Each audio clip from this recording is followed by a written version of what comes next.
అసలు శ్రీమన్నారాయణుడు లేని ప్రదేశం ఒకటి ఉందా? ఎక్కడెక్కడ వెతికి చూస్తే అక్కడక్కడ ఉంటాడు నారాయణుడు.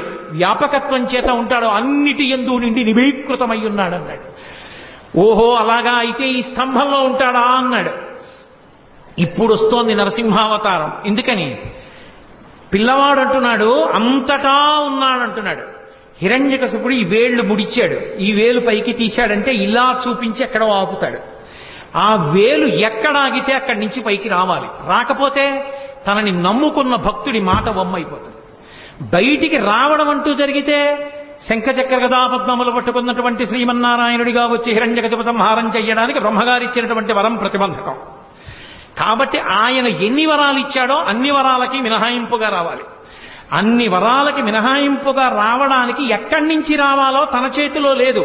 హిరణ్యకశిపుడి వేలు ఎక్కడాగితే అక్కడి నుంచి బయటికి రావాలి.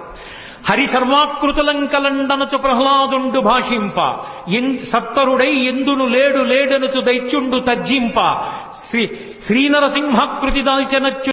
ఈ స్వామి పాదములు బ్రహ్మగడుగగా విష్ణు కుండమే ప్రభవించి తీర స్నానము చేసిన జన్మధన్యమే కర్మ విమోచనమే.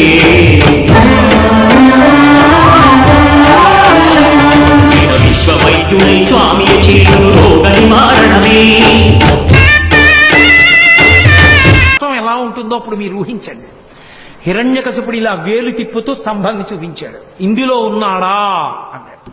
మళ్ళీ అదే మాట అడగద్దు. అంతటా ఉన్నాడు, ఉంటే వస్తాడా? వస్తాడు నాన్న, నువ్వు పిలువు.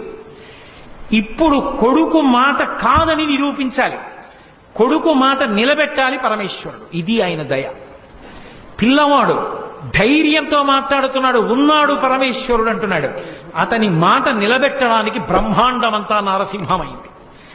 హిరణ్యకశిపుడు ఆ స్తంభాన్ని ఒక్క